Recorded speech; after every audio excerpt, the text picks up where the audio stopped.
Chettinad cook புக்கில் இன்றைக்கி நம்ம மாங்காய் வத்தல் எப்படி பண்ணுறதுன்னு பார்க்க போகிறோம். இதுக்கு இப்போ மாங்காய் சீசனாக இருக்கிறதுனால நிறைய வெரைட்டி மாங்காய் கிடைக்கும். நான் ஒரு 400 கிராம் மாங்காய் வாங்கியிருக்கேன், மூக்கு மாங்காய். அதை நீட்டமாக கட் பண்ணி வச்சுருக்கேன்.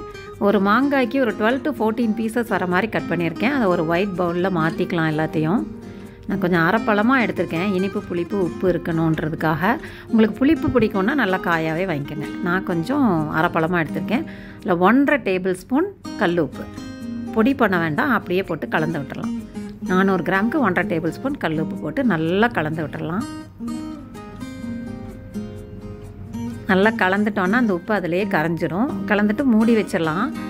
ஒரு 1 hour கழித்து திரும்ப எடுத்து ஒரு குலுக்கி விட்டுடலாம். அப்போ நான் உப்பு நல்லா அது எல்லாத்துலேயுமே ஈவனாக ஸ்ப்ரெட் ஆகிடும். கலந்து விட்டுட்டு மூடி வச்சுட்டு ஒரு 4 to 6 hours அப்படியே விட்டுடலாம். இல்லை ஓவர் நைட் கூட விட்டுடலாம். விட்டுட்டு அடுத்த நாள் எடுத்து நம்ம பார்க்கலாம். இப்போ பாருங்கள், இதில் அந்த மாங்காயிலிருந்து எக்ஸஸ் வாட்டர் ஃபுல்லாக ஊஸ் அவுட் ஆயிடுச்சு.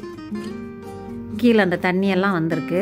அந்த தண்ணியை எடுத்து நம்ம வேஸ்ட் பண்ண வேணாம். அந்த தண்ணியை ஊறுகாயில் போட்டுடலாம். இந்த மாங்காயை மட்டும் எடுத்து நம்ம இப்போ காய வச்சிடலாம். க்ளீன் கிளாத் எடுத்து வெயிலில் நான் விரித்து விட்டுருக்கேன். அதில் இப்போ மாங்காயை கொண்டு போய் பரப்பி விட்டுடலாம். நல்ல கேப் இருக்க மாதிரி தள்ளி பரப்பி விடுங்க. கை போட வேண்டாம். ஒரு கொரடு வச்சு அப்படியே எடுத்து போட்டுருங்க.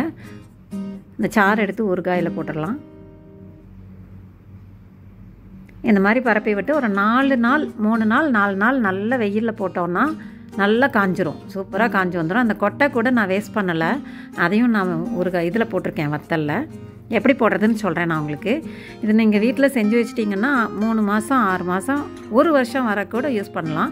செட்டிநாடு ஸ்நாக்ஸ் ஆன்லைனில் கிடைக்கும். நீங்கள் அதையும் வாங்கி வச்சுக்கலாம்.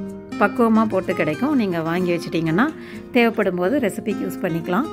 மாங்கொட்டை எப்படி செய்யணுன்னா, அதை வகுந்துட்டு உள்ளே இருக்க பருப்பு எடுத்துருங்க. இந்த மாதிரி கட் பண்ணிவிட்டு அந்த பருப்பு எடுத்து தனியாக காய வச்சுருங்க. அதை லூஸ் மோஷன், சீதபேதி எல்லாத்துக்கும் யூஸ் ஆகும்.